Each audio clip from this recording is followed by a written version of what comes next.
en prenant des initiatives.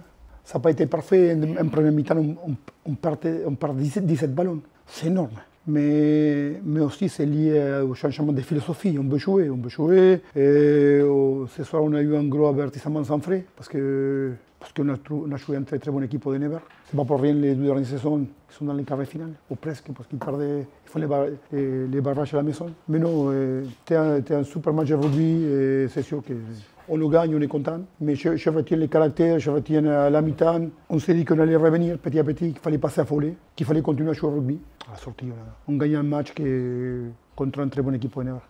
Ouais, je l'ai glissé à Rémi Ladoche à 24-6 et je dis si on ne prend pas un essai de plus avant la mi-temps, je crois que ce match on peut le gagner. Et je crois que les joueurs ils ont fait un choix fort avant la mi-temps d'aller marquer un essai. C'est pas pareil de finir 24-6 que 24-11. Et en deuxième mi-temps, je crois que les 15 joueurs plus les 8 mecs qui sont rentrés, plus le public qui a poussé derrière, ça nous a mené à nous survolter, à montrer qu'on avait des certitudes dans notre rugby, dans notre initiative de jeu, mais aussi qu'on avait des certitudes dans notre caractère. La dynamique qu'on a. On a la dynamique des groupes, on a une cohésion des groupes entre les joueurs, entre les staffs. Je crois qu'ils se sont appropriés les projets, les joueurs. Comme je dis, je suis juste là pour les guider avec les coachs, pour les accompagner, pour faire des choix.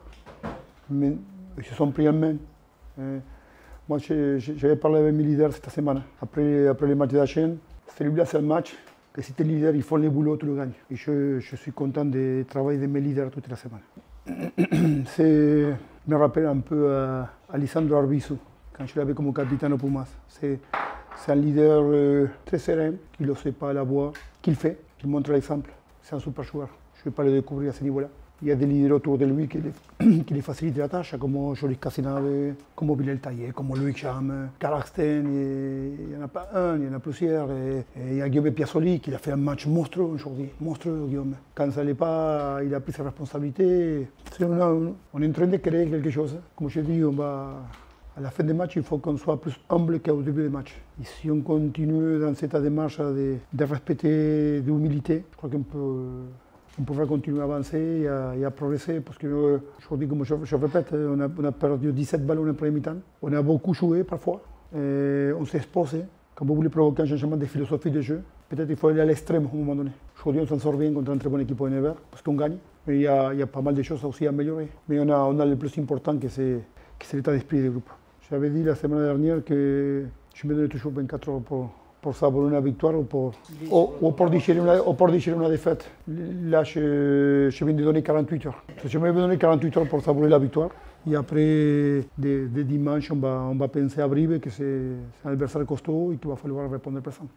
On était des chasseurs qui n'ont jamais rien chassé, parce qu'on n'a jamais rentré dans les 6. On était des chasseurs qui ont loupé pas mal de coups de feu. Là, l'objectif, c'est de rentrer dans les top 6 et rester le plus longtemps possible.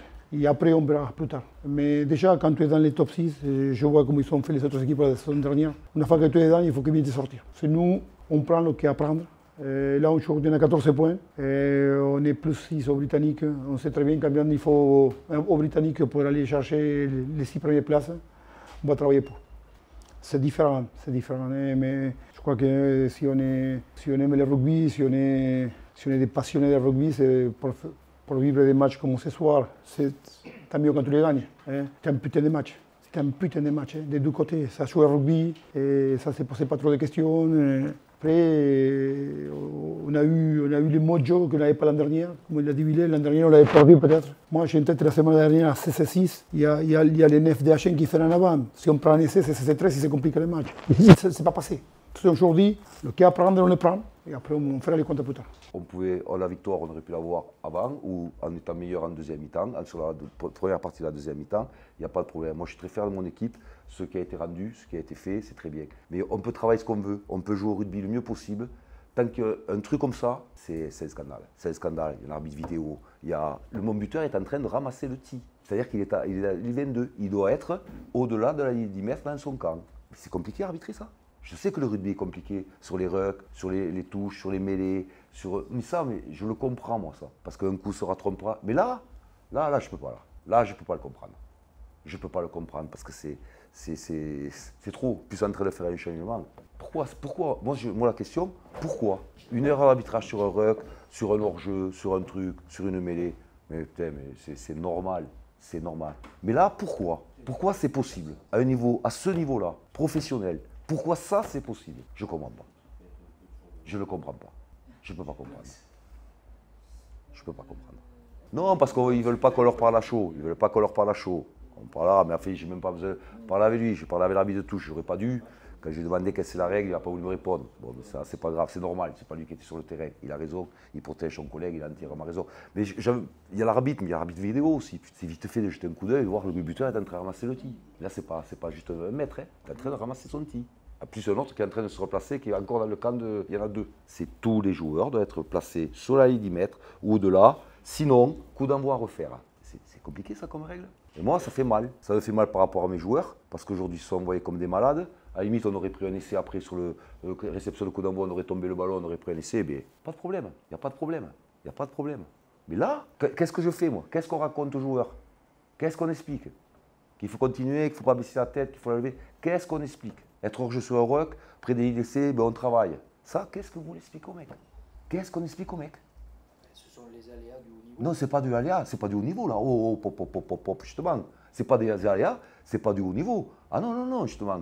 Ah non, parce qu'en série, ça ne se fera pas. Non, alors là, je suis pas d'accord. Les aléas du haut niveau, c'est quand ça va très très vite, qu'un arbitre a du mal à avoir un placement de joueur. Oui. Mais ça, normal. Mais ça, en plus, ça a été arrêté. Ça a été fait exprès. On a dit pour arrêter ces coups d'envoi qui vont vite, c'est pas une faute technique, c'est une faute grave. C'est une faute grave, très grave, très très grave. Des fautes techniques, on en a fait nous, lui il en a fait aussi pendant le match, mais c'est dans le jeu courant, c'est normal. Et c'est normal, il y en aura toujours. Et nous aussi, on n'est pas parfait, et loin de là.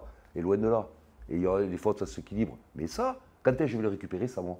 Un avant pas vu, un ruck pas vu, ou quoi, ça, on le récupère toujours assez. Mais ça, quand est-ce qu'on va me le faire cadeau comme ça? Quand on va me donner un cadeau comme ça, je n'aurai jamais. Jamais. Et c'est pour ça que perdre à Aix, mais j'ai pas de problème. Il n'y a pas de problème de perdre à Aix. C'est une très bonne équipe. C'est pas ça.